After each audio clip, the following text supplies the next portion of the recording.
Channel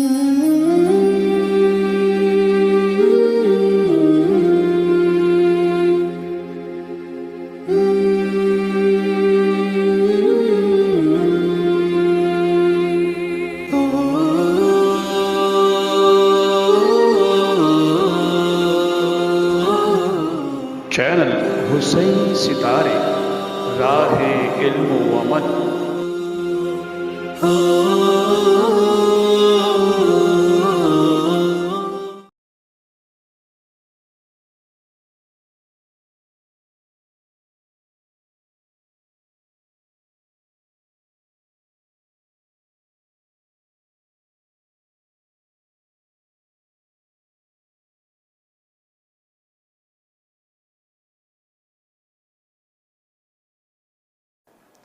अऊज़ु बिल्लाहि मिनश्शैतानिर्रजीम बिस्मिल्लाहिर्रहमानिर्रहीम व बिही नस्तईन इन्नहु खैरु नासिरीन व मुईन अल्लाहुम्मा सल्लि अला मुहम्मद व आले मुहम्मद व अज्जिल फरजहुम। अम्मा बाद फ़क़द क़ालल हकीम फ़ी किताबिहिल मजीद व क़ौलहुल हक़। बिस्मिल्लाहिर्रहमानिर्रहीम या अय्युहल्लज़ीना आमनु इत्तक़ुल्लाह व कूनू मअस-सादिक़ीन। मोहतरम नाज़रीन, अस्सलामु अलैकुम व रहमतुल्लाहि व बरकातुहू। उम्मीद है हमारे नाज़रीन जहाँ कहीं भी होंगे खुशहाल होंगे, शाद होंगे। विलादत यासीन व सादिक़ अलैहिस्सलाम की मुनासिबत से सिलसिलावार ये तक़ारीर की कड़ियाँ हमारे नाज़रीन की खिदमत में पेश की जा रही हैं। आज हमें जिस मौजू पर जो गुफ्तगू करनी है वह है उस अज़ीम इमाम के बारे में जिसको दुनिया सादिक़ के नाम से पहचानती है, जो मज़हब तशय्युअ हक़्क़ा का बानी है, बुनियान गुज़ार है। एक अज़ीम इमाम की ज़िंदगी के हवाले से एक ख़ास उन्वान और ख़ास मौजू पर इंशाअल्लाह हम आज गुफ्तगू करने की कोशिश करेंगे। वो मौजू और उन्वान है हज़रत इमाम सादिक़ अलैहिस्सलातु वस्सलाम और साइंस। इससे पहले कि बाकायदा तौर पर आज की इस गुफ्तगू का आगाज़ किया जाए, साइंस के बारे में आइंस्टाइन जो बहुत मशहूर और मारूफ़ साइंसदान गुज़रा है, बहुत ही खूबसूरत जुमला उसने कहा है। वो साइंस के बारे में कहता है कि मज़हब साइंस के बग़ैर लंगड़ा है और साइंस मज़हब के बग़ैर अंधी है। साइंस और मज़हब का गहरा ताल्लुक़ है। ना कभी साइंस को मज़हब से जुदा किया जा सकता है और ना ही मज़हब को साइंस से जुदा किया जा सकता है। दोनों में चोली दामन का साथ है। ये कभी भी ये लाजिम व मलज़ूम हैं, कभी भी एक दूसरे से जुदा नहीं हो सकते। आज की इस दुनिया में जितना साइंस तरक्की कर रही है उतना ही हमें कुरान समझ में आ रहा है और उतना ही हम लोग उलूम आले मोहम्मद से आशना हो रहे हैं और उनके मकाम और मर्तबे को समझ रहे हैं। लेकिन एक जुमला आपकी खिदमत में ये अर्ज़ कर दूं कि साइंस के ज़रिए से ना मासूमीन को पहचानने की कोशिश करें और ना ही कुरान को पहचानने की कोशिश करें, बल्कि साइंस पहचानी जा रही है, पहचानी जाती रहेगी कुरान और उलूम आले मोहम्मद के ज़रिए से। साइंस उनके तवस्सुस से पहचानी जाएगी, ना कि जो आले मोहम्मद और कुरान जो है साइंस के तवस्सुस से पहचाने जाएंगे। एक ये बात है जो हमने आपकी खिदमत में अर्ज़ की। उस अज़ीम इमाम की ज़िंदगी जिसने अपनी पूरी ज़िंदगी इल्म की तहक़ीक़, जुस्तजू और इल्म को नशर करने में लगा दी। चुनांचे एक दिन बनी अब्बास के आखिरी वज़ीर ने उस दौर के मशहूर मारूफ़ स्कॉलर आलिम दीन जिनका ताल्लुक़ जो है अहले सुन्नत के मज़हब से है, जिसको दुनिया इब्न अबिल हदीद मुअतज़िली के नाम से पहचानती है, जो नहजुल बलागा के बहुत बड़े शारिह गुज़रे हैं, उनसे सवाल किया कि बताओ कि गुज़िश्ता दौर में गुज़रे हुए दौर से अब तक जो है सबसे बड़ा आलिम तुम्हारी निगाह में कौन है, तुम किसको आलिम समझते हो? तो बरजस्ता इब्न अबिल हदीद ने जवाब दिया कि सबसे बड़ा आलिम जाफ़र सादिक़ है। तो उसने कहा कि जो इल्म का मरकज़, इल्म का मंबा, इल्म का सरचश्मा अगर इस दौर में अगर गुज़रा है और गुज़िश्ता सदियों में कोई शख्सियत गुज़री है तो वो है छठे इमाम की ज़ात है। ये वो इमाम का वजूद है कि ख़ुद इमाम अलैहिस्सलाम ने अपने दौर में शागिर्दों के तवस्सुत से वसीले से 6600 किताबों को तदवीन कर चुके थे, लिख चुके थे, जमा कर चुके थे। अंदाज़ा लगाएं उस दौर में, आज के तकरीबन 1200 साल पहले इमाम ने इल्म पर इतनी काविशें की, इतनी ज़हमतें, इतनी मेहनतें की कि उस दौर में अपने शागिर्दों के तवस्सुत से तकरीबन 6600 से ज़्यादा किताबें लिखी जा चुकी थी और इस मवाद को, मैटर को जमा किया जा चुका था। एक जुमला यहाँ पे हमें इमाम सादिक़ अलैहिस्सलाम के ज़माने के हवाले से मिलता है कि जो इमाम सादिक़ के ज़माने को अगर कहा जाए कि असर तलाई इनक़लाब इल्मी व फ़रहंगी, क्या मतलब है? इमाम सादिक़ के दौर को इल्मी इनक़लाब का सुनहरा दौर अगर कहा जाए तो बेजाना होगा। दोबारा इसमें जुमले को तकरार करूँगा कि इमाम सादिक़ अलैहिस्सलातु वस्सलाम के दौर को इल्मी और फ़रहंगी इनक़लाब का सुनहरा दौर कहा जाता है, इसलिए कि वो दौर है जहाँ पर इल्म की फरावानी थी। जिस तरह से जो है बारान रहमत जो है आसमान से नाजिल होती है, उसी तरह से छठे इमाम ने अपने दौर में जो है इल्म के दरिया बहा दिए थे, इल्म के समंदर बहा दिए थे, इल्म की नदियाँ बहा दी गई थी। तो चुनांचे इमाम के दौर को कहा जाता है असर तलाई इनक़लाब इल्मी व फ़रहंगी, यानी सुनहरा दौर जिसमें जो है इल्मी इनक़लाब, एक इल्मी इन्फ़िजार यहाँ पे जो है रोनुमा हुआ छठे इमाम के दौर में। इमाम के दौर में बहुत सारे साइंसी नुकात पर गुफ्तगू हुई, बहस हुई, डिस्कस हुई, मुनाज़रा, उसके साथ साथ जो है किताबों की तदवीन, रिसर्च, तहक़ीक़, बहुत सारे चीज़ों पर, बहुत सारे बातों पर जो है इमाम के दौर में तहक़ीक़ जो है की गई। कुछ बातें मैं आपके लिए पेश करूँगा जो बहुत ही मुख्तसर तौर पर कि किन किन उलूम पर इमाम के दौर में गुफ्तगू की जा रही थी। सबसे पहली चीज़ है, जिस टॉपिक पर, जिस उन्वान पर इमाम के दौर में गुफ्तगू हुई वो ज़मीन शनासी यानी जियोग्राफ़ी का इल्म, उस पर भी जो है इमाम के दौर में गुफ्तगू हुई। दूसरा नबात शनासी, बोटानी का इल्म जो है, नबातात, जड़ी बूटियों को पहचानना। 2 नंबर 3 इल्म किशावर्जी यानी एग्रीकल्चर, इस पर भी इमाम के दौर में गुफ्तगू हुई, रिसर्च हुई, नए नए तरीक़ों को जो तलाश किया गया, ढूंढा गया, दवाएँ बनाई गई, किसानों को तरीक़ा बताया गया। ये जो है तीसरी चीज़ है। चौथी चीज़ जो इमाम के दौर में जिस इल्म पर रिसर्च की गई, तहक़ीक़ जो की गई, वो है हैवान शनासी यानी ज़ूलॉजी, हैवानों की शिनाख्त करना, उनके बारे में जानना, उनके हयात के बारे में, उनकी ज़िंदगी के बारे में, उनके खाने पीने के बारे में, उनके जो है जो वो ग़ज़ाएँ इस्तेमाल करते हैं, इन सारी चीज़ों के बारे में उस दौर में जो है इमाम ने इस पर काम जो बाकायदा तौर पर शुरू कर दिया था।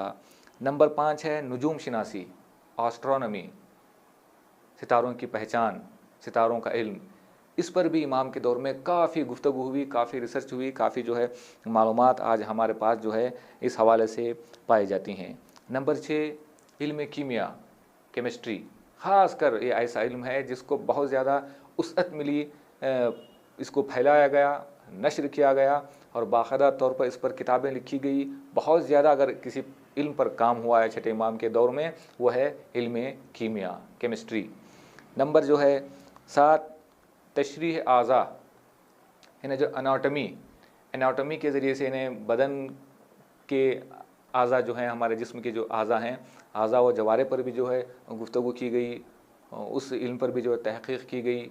ये भी जो हमारे पास किताबों में मौजूद है। नंबर 8 दवा शनासी, केमिस्ट,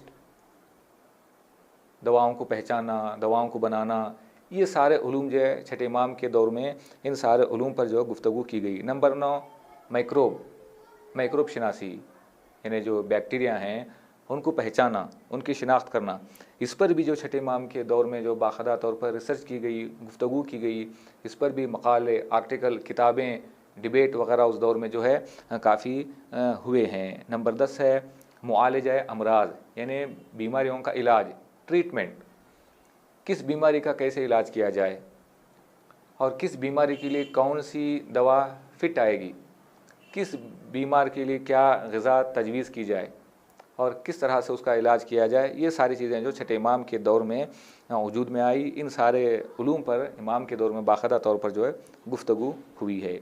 अब आएँ, उस दौर में इमाम के साथ बहुत सारे मनाज़रे हुए, डिबेट्स हुए बहुत सारे उलूम पर।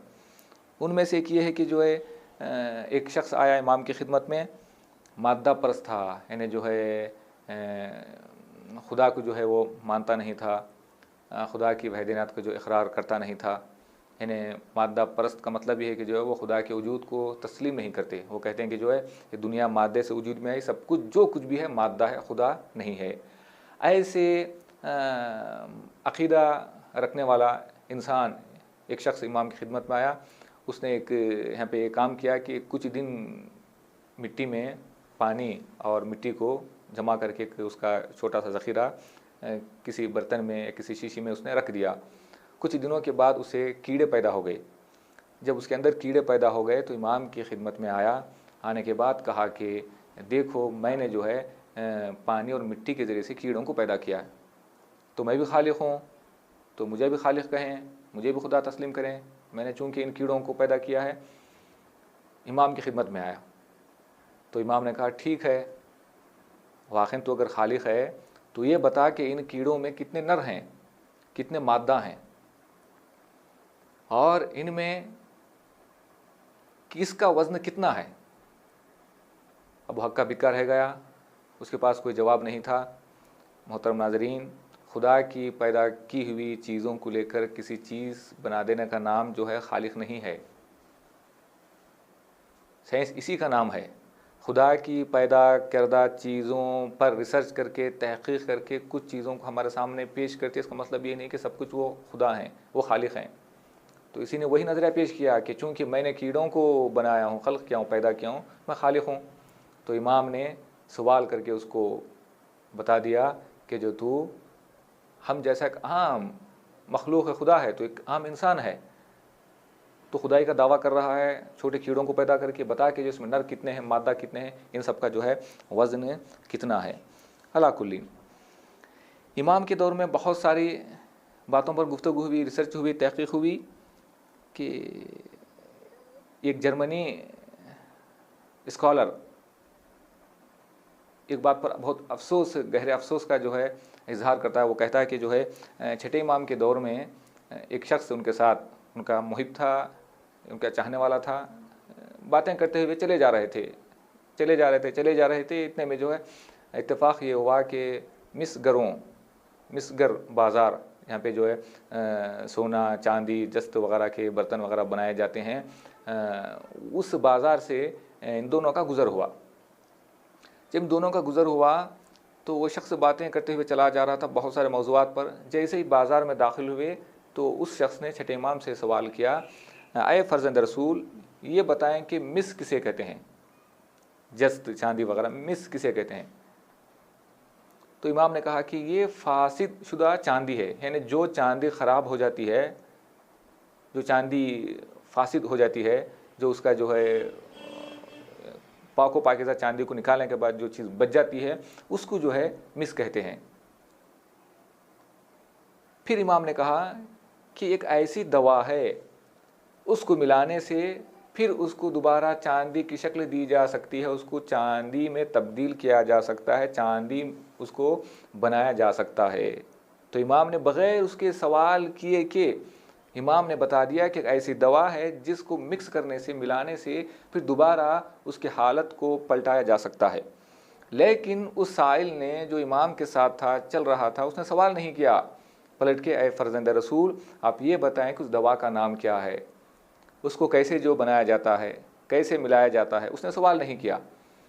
तो 1200 साल के बाद आज जो है एक जर्मनी मुहक़्क़िक़ जो है रिसर्च करके इस मुकाम पर पहुंचा। वो कहता है कि जो मुझे बहुत ही अफसोस है कि जब इमाम सादिक़ अलैहिस्सलाम ने बताया कि जो एक ऐसी दवा है जिसको मिलाने से चांदी की दोबारा कैफियत पलट कर आ सकती है, तो फिर क्यों उस साइल ने इमाम से उस दवा के बारे में नहीं पूछा।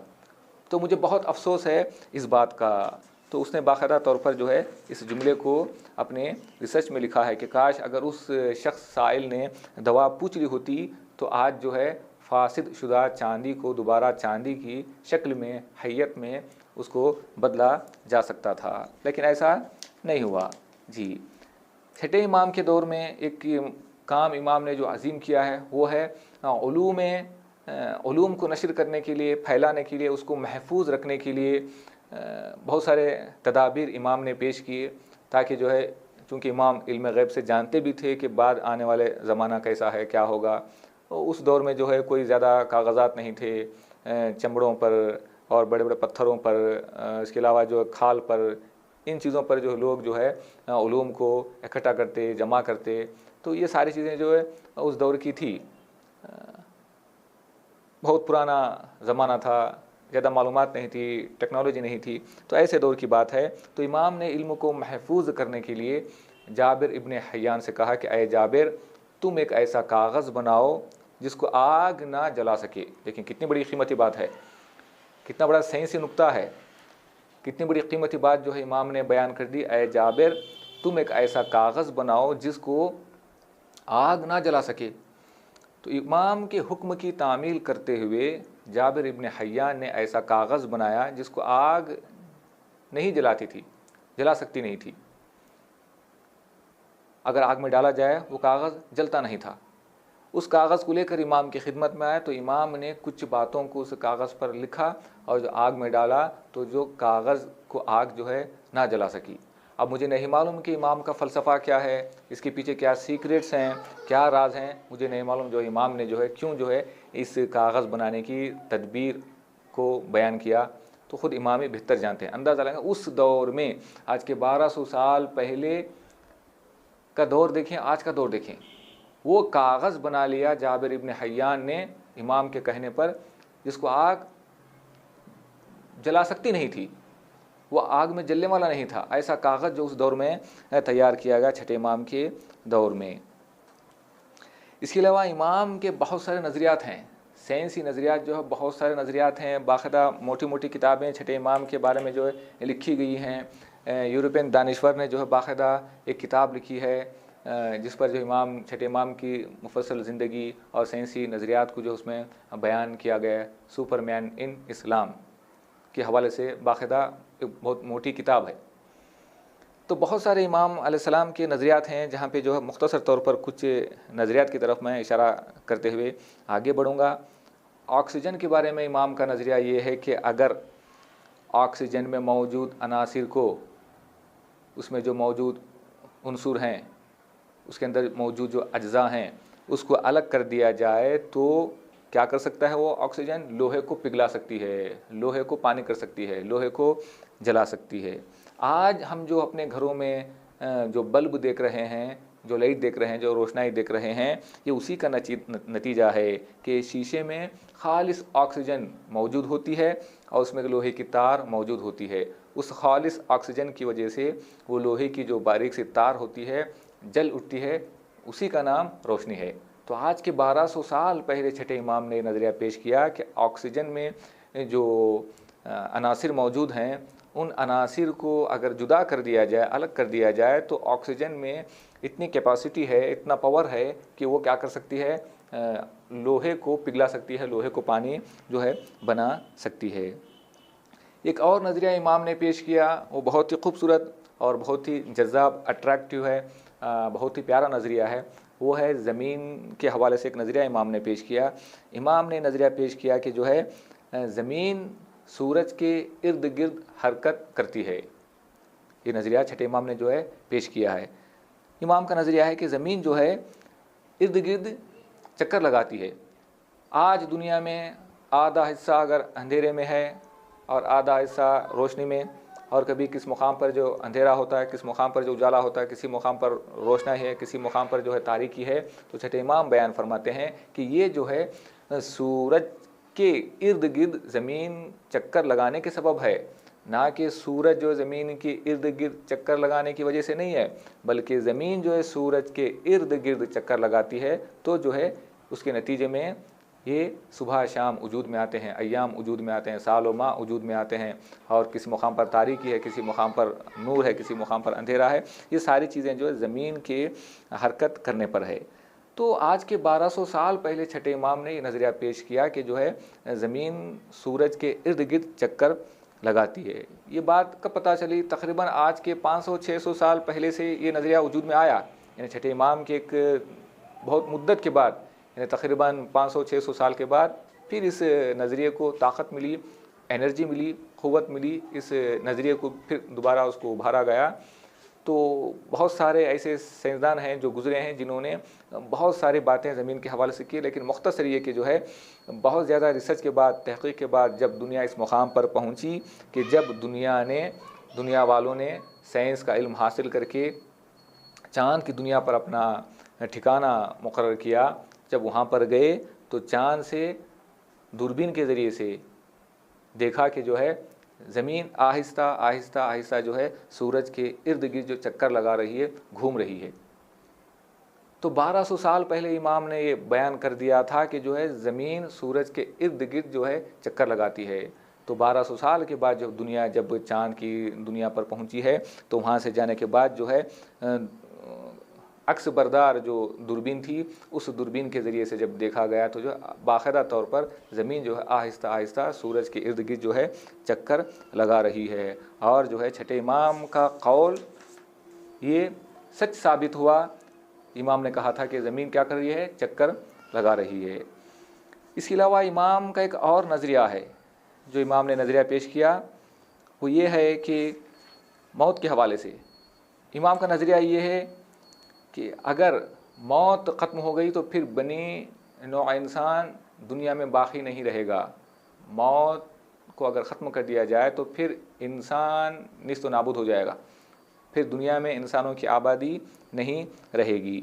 चुनांचे छठे इमाम बयान फरमाते हैं कि पुराने जो कदीम स्कॉलर्स थे उस दौर में, और छठे इमाम बयान फरमाते हैं कि उनकी ये कोशिश थी कि उन्होंने मौत को ख़त्म करने की कोशिश की थी। मौत को ख़त्म करने की कोशिश करके वो बहुत संगीन जुर्म के मुर्तकिब हुए थे। मैं आने वाले दानिश्वरों से ये कहता हूँ कि कभी भी मौत को ख़त्म करने की कोशिश ना करें, इसलिए कि मौत हयात की अलामत है। अगर मौत को ख़त्म कर दिया जाए तो फिर इंसानी काफ़िला निस्त नाबूद हो जाएगा, फिर बनी नौ इंसान में दुनिया में कोई बाकी नहीं रहेगा। तो इमाम ने यह भी नज़रिया पेश किया। इसके अलावा जो है जाबिर इब्न हय्यान से छठे इमाम बयान फरमाते हैं कि मौत के हवाले से, मौत भी एक बीमारी की तरह है। कितना कीमती जुमला इमाम ने कहा है कि मौत भी एक बीमारी की तरह है। फिर तशरीह करते हुए बयान फरमाते हैं कि जो बीमारियां दो किस्म की हैं, एक तेज़ रफ्तार से जो है अटैक होने वाली है, और एक जो है तुंद रफ्तार से धीरे धीरे आहिस्ता आहिस्ता जो है वो अटैक होती है। तेज़ रफ्तार के साथ अटैक होने वाली बीमारियां जैसे इस ज़माने में जो पैदा हो रही हैं, सैकड़ों हज़ारों बीमारियां हैं, वो इंसान को बीमार करती हैं।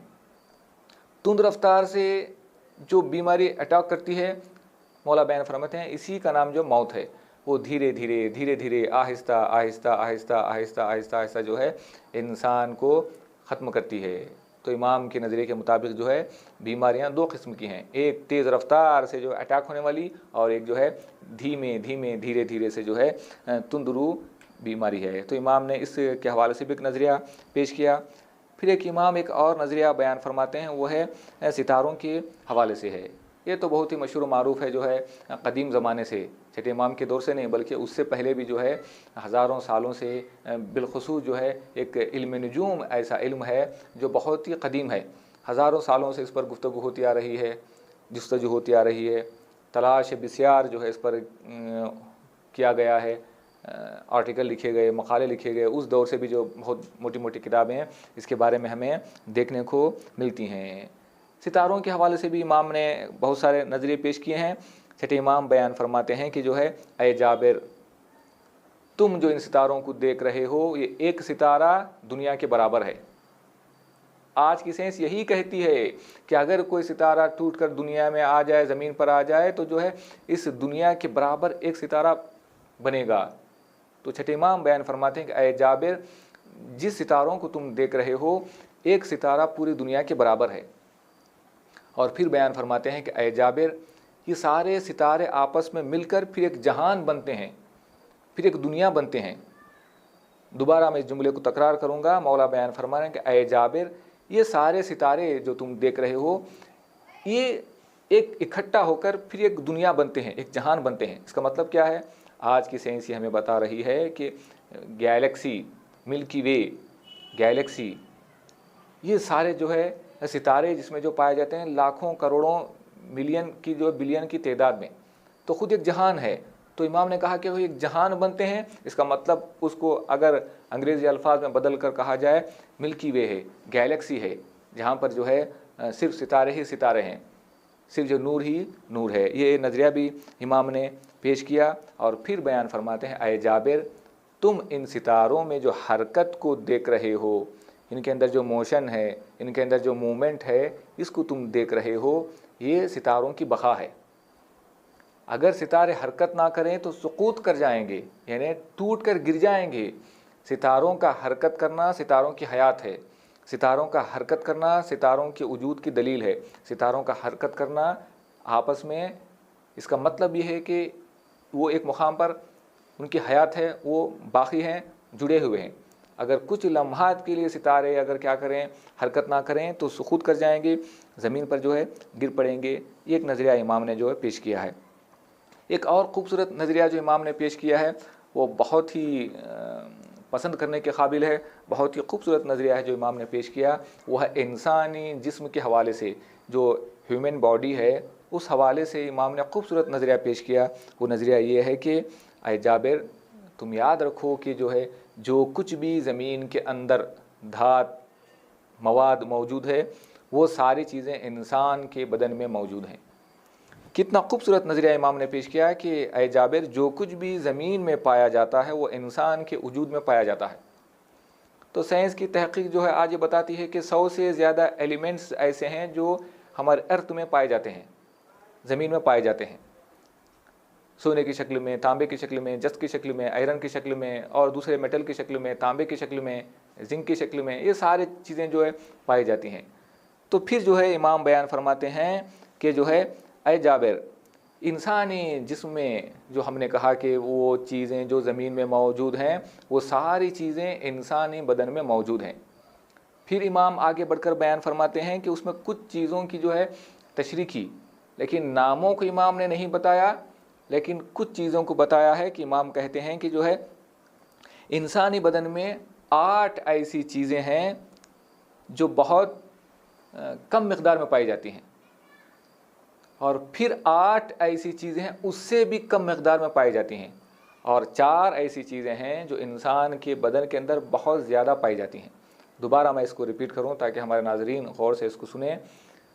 छठे इमाम बयान फरमाते हैं कि 4 ऐसी चीज़ें हैं जो इंसान के बदन में, ह्यूमन बॉडी में बहुत ज़्यादा जो है पाई जाती हैं। 8 ऐसी चीज़ें हैं जो इंसान के बदन में कम पाई जाती हैं। फिर 8 ऐसी चीज़ें हैं जो इंसान के बदन में बहुत कम मिक़दार में पाई जाती हैं। मैं उन सारी चीज़ों के नाम बताऊंगा ताकि आपकी और हमारी नॉलेज में इजाफ़ा हो जाए और इमाम की अज़मत का अंदाज़ा हमें पता चले कि 1200 साल पहले इमाम ने किन किन चीज़ों को जो है बताया है। थोड़ा गौर करें इन बातों पर। वो 4 चीज़ें जो इंसान के वजूद में, ह्यूमन बॉडी में पाई जाती हैं, वो 4 चीज़ें क्या हैं? सबसे पहली चीज़ ऑक्सीजन, जो बहुत ज़्यादा मिक़दार में पाई जाती है। दूसरा हाइड्रोजन, और तीसरा नाइट्रोजन, और चौथा कार्बन। ऑक्सीजन, कार्बन, हाइड्रोजन और जो है नाइट्रोजन, ये जो 4 चीज़ें बहुत ज़्यादा मिक़दार में पाई जाती हैं। फिर इमाम बयान फरमाते हैं कि वो 8 चीज़ें जो इंसान के बदन में कम मिक़दार में पाई जाती हैं, इन्हें कम मिक़दार में जो पाई जाती हैं वो 8 चीज़ें हैं। वो कौन सी हैं? पहली चीज़ मैग्नीशियम, दूसरा सोडियम, तीसरा पोटाशियम, चौथा कैल्शियम, 5वां फास्फोरस, 6वां क्लोरीन, 7वां सल्फ़र, 8वां आयरन। ये 8 चीज़ें ऐसे हैं जो इंसान के वजूद में कम मिक़दार में पाई जाती हैं। पहला मैग्नीशियम, दूसरा सोडियम, तीसरा पोटाशियम, चौथा कैल्शियम, 5वां फास्फोरस, 6वां जो है क्लोरीन, 7वां सल्फ़र, 8वां आयरन। ये चीज़ें इंसान के बदन में कम पाई जाती हैं। फिर इमाम बयान फरमाते हैं, ये जो है इमाम ने नहीं बयान फरमाया नामों को, सिर्फ कहा कि 4 चीज़ें ज़्यादा पाई जाती हैं, 8 चीज़ें कम पाई जाती हैं और 8 चीज़ें बहुत ज़्यादा कम पाई जाती हैं, बहुत कम पाई जाती हैं। आज की साइंस ने रिसर्च करके इस चीज़ को बयान फरमाया है। वो 8 चीज़ें इंसान के बदन में बहुत जो है कम पाई जाती हैं। वो चीज़ें क्या हैं? सबसे पहली चीज़ molybdenum, selenium, fluorine, cobalt, manganese, copper, zinc, lead. ये जो है 8 ऐसी चीज़ें हैं जो इंसान के बदन में कम मिक़दार में पाई जाती हैं। दोबारा इसको सुने, molybdenum, selenium, fluorine, cobalt, manganese, copper, zinc और लीड। ये 8 चीज़ें इंसान के बदन में बहुत कम मिक़दार में पाई जाती हैं।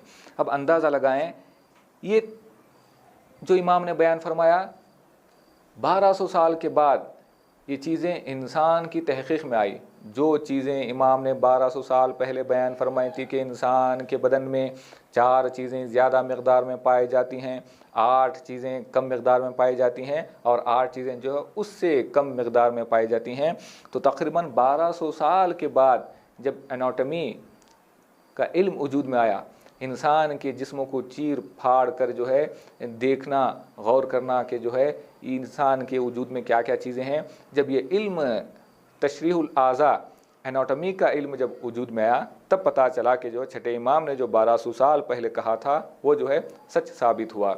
इसका मतलब ये है कि 1200 साल लगे हैं साइंस को इमाम के कलाम को समझने में। गौर करेंगे, इमाम के कलाम को समझने में 1200 साल जो है साइंस ने वक्त लिया है, तब जाकर जो है इमाम ने जो बयान फरमाया था वो बातें सच साबित हुई। यहाँ तक जो पहुँचने के बाद जो है पता चला कि इंसान के बदन में क्या क्या चीज़ें जो है पाई जाती हैं। तो कैसे कि सबसे पहले जो है यहाँ पर ये उलूम के हवाले से 18वीं सदी में 18th सेंचुरी में इल्म तशरीहुल आज़ा वजूद में आया, यानी जो है एनाटॉमी का इल्म वजूद में आया। सबसे पहले इंसान के जिस्मों को चीर फाड़ कर जिन्होंने रिसर्च की, तहक़ीक़ की, वो है फ्रांस और जो है ऑस्ट्रिया। फ्रांस और ऑस्ट्रिया ने इस पहले काम शुरू किया। बहुत लोगों ने उस दौर में, ईसाई उलमा ने इसकी मुखालफत की, इसके पीछे बहुत सारी बातें हैं। इन सारी चीज़ों को छोड़ते हुए फ्रांस और ऑस्ट्रिया ने क्या किया, सबसे पहले इंसान के बदन को चीर फाड़ कर जो है ये देखने की कोशिश की कि इंसान के बदन में क्या क्या चीज़ें जो है पाई जाती हैं और इंसान का वजूद किन चीज़ों का मजमुआ है। तो बात फिर धीरे धीरे इल्म जो है यूरोप से निकल कर हमारी तरफ आया और आज पूरी दुनिया में जो है एनाटॉमी का इल्म पाया जाता है और रिसर्च करके ये चीज़ें जो है बयान की जाती है। एक नुक्ता हम सब के लिए वाक़ई जो है खुश फहम है और काबिल गौर भी है। जब हम लोग मेडिकल जाते हैं तो कभी कभी ऐसा होता है कि जो है डॉक्टर हमारे लिए टॉनिक तजवीज़ करते हैं, सिरप लिख के देते हैं जिंक के नाम पर, कभी आयरन की, कभी जो है कैल्शियम की। तो ये बात जो है अब हमें समझ में आ रही है। जब इंसान किसी बीमारी में मुब्तला होता है तो डॉक्टर जो है फ़लाँ फ़लाँ टॉनिक लिख कर देते हैं। जब उसको लाया जाता है तो कोई टॉनिक के ऊपर जो लिखा होता है आयरन, कैल्शियम और जो है जिंक, ये फ़लाँ फ़लाँ चीज़ें, तो पता चला कि जो इंसान के बदन में अगर कोई चीज़ कम हो जाए तो उसी चीज़ का नाम जो बीमारी है, उसी चीज़ को जो है बराबर करने के लिए क्या किया जाता है, दवाएं वगैरह तजवीज़ की जाती हैं। तो आज के 1200 साल पहले इमाम ने बयान फरमाया कि इंसान के वजूद में जो कुछ ज़मीन में है वो सब कुछ इंसान के बॉडी में पाया जाता है। और बातें हैं इंशाल्लाह जो है 2-3 बातें बयान करके आपकी ज़हमत को तमाम करते हैं। वो ये है कि जो है बीमारियों के हवाले से छठे इमाम ने बहुत खूबसूरत नज़रिया बयान फरमाया है। वो ये है कि जो है कुछ बीमारियां इंसान के अंदर ऐसी पैदा होती हैं जो रोशनाई के ज़रिए से, नूर के ज़रिए से, रोशनाई के ज़रिए से दूसरे इंसान, जो बीमार इंसान है, उससे कोई एक नूर निकलता है, एक रोशनी निकलती है, वो रोशनी जाकर जो है जब बीमार इंसान सेहतमंद इंसान के बदन पर पड़ती है तो सेहतमंद इंसान को बीमार कर देती है। तो बीमारियां बहुत सारी हैं। बाज़ बीमारियां जो है सांस के ज़रिए से पैदा होती हैं, बाज़ बीमारियां मुस्तकीम तौर पर जो है मस करने से पैदा होती हैं, और बहुत सारे बीमारियों के अक़साम हैं। लेकिन छठे इमाम जिन बीमारी की तरफ इशारा कर रहे हैं वो सेहतमंद इंसान बीमार हो सकता है। कैसे? जब बीमार इंसान के वजू से जो रेस निकलते हैं, जो शुआएँ निकलती हैं, जो फोटान निकलते हैं, उसके ज़रिए से जो है बीमार इंसान के जो शुआएँ निकलती हैं वो अगर तंदुरुस्त पर पड़ जाएँ तो तंदुरुस्त इंसान भी जो है बीमार हो सकता है। ये बहुत बड़ी बहस है। आज साइंस तहक़ीक़ करके ये साबित कर चुकी है कि इंसान के बदन से कुछ ऐसे लाइट, ऐसे रोशनाई, ऐसा नूर फोटोन की शक्ल में निकलता है जो बीमार सेहतमंद इंसान को बीमार कर सकता है। इसके अलावा एक और ख़ूबसूरत नज़रिया, बहुत ही खूबसूरत नज़रिया इमाम ने पेश किया, साइंसी नज़रिया, वो ये है कि जो है छठे इमाम ने 1200 साल पहले बयान फरमाया कि वो माएँ जो अपने बच्चों को दूध पिलाने वाली हैं, नौ मौलूद बच्चे जिनके घर में हैं, 4 माह के, 5 माह के, 1 साल के या उससे छोटे बच्चे जिन घरों में हैं, तो छठे इमाम बयान फरमाते हैं कि उन माओं को चाहिए कि वो अपने बच्चों को क्या करें, बाएँ जानिब सुलाएँ। ये नज़रिया इमाम ने बयान कर दिया, लेकिन किसी को ख़बर नहीं थी। एक मुद्दत तक ये नज़रिया ऐसे ही पड़ा रहा, किसी को ख्याल नहीं था। बाज़ लोगों ने उसके मुखालिफत करते हुए ये बयान फरमाया कि जो इमाम सादिक़ ने नज़रिया पेश किया है ये जो गलत नज़रिया है कि जो है माओं को चाहिए कि दूध पिलाते वक्त जो है अपने सोते वक्त जब वो आराम करना चाहती है तो अपने बच्चे को बाईं तरफ रखे, दाहिनी तरफ ना रखे। लेकिन बाज़ लोगों ने मुखालिफत करते हुए ये नज़रिया पेश किया कि अगर माँ सोते वक्त, आराम करते वक्त अपने छोटे बच्चे को, नौ मौलूद बच्चे को बाएं तरफ लेकर सोएगी तो गफलत में हो सकता है कि वो उसका वज़न बच्चे पर पड़े बदन का और बच्चा कुचल कर जो मर जाए। मुखालिफत की गई। ज़माना चलते चलते जब तरक्की किया, आज साइंस इस मुकाम पर पहुँची है कि जो है इमाम के इस नज़रिए को कबूल कर लिया गया है और बहुत ज़्यादा इस पर रिसर्च हुई है। एक यूनिवर्सिटी में, बाकायदा कॉर्नेल यूनिवर्सिटी में, सिर्फ बच्चों पर रिसर्च करने के लिए ये यूनिवर्सिटी बनाई गई थी। इसमें कई सालों की रिसर्च और तहक़ीक़ के बाद ये बात साबित हो चुकी है कि जो है अगर बच्चे को माँ के बाएं पहलू में, लेफ़्ट पहलू में अगर सुला दिया जाए तो होता क्या है। तो यहाँ पर एक डॉक्टर की तहक़ीक़ भी है कि जो है बच्चे, माँ के दिल की धड़कन, जो माँ का दिल धड़कता है वो दिल की धड़कन को बच्चा महसूस करता है। जब बच्चा दिल की धड़कन को महसूस करता है, बच्चा अगर माँ के बाएं पहलू में होगा, जब उसको भूख लगेगी, दूध वो पीना चाहता है, तो यहाँ पर जब वो दिल धड़कता है तो माँ का दिल धड़कने के सबब वो बच्चा माँ के दिल के धड़कने की आवाज़ को पहचानेगा, समझेगा और जो है खुद ब खुद वो माँ के पिस्तान की तरफ जाएगा ताकि वो दूध जो है पी सके। तो आज ये नज़रिया साबित हो चुका है। तो यहाँ पर एक डॉक्टर भी यही कहते हैं कि जो है माँ के बाएं पहलू में अगर बच्चे को सुला दिया जाए तो क्या होता है कि बच्चे के दूध पीने में आसानी होगी, इसलिए कि माँ के दिल की धड़कन का लगाव जो है बच्चे से होता है।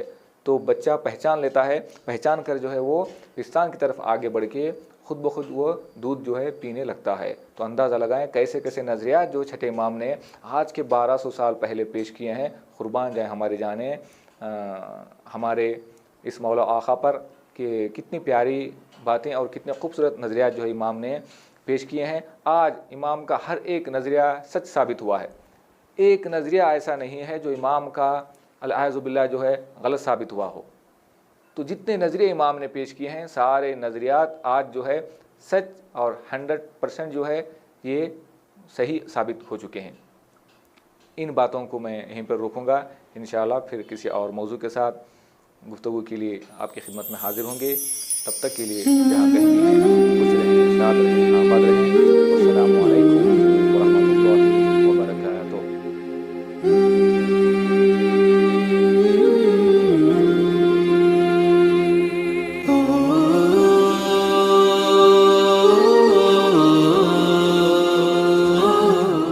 चैनल हुसैन सितारे, राह इल्म व अमल।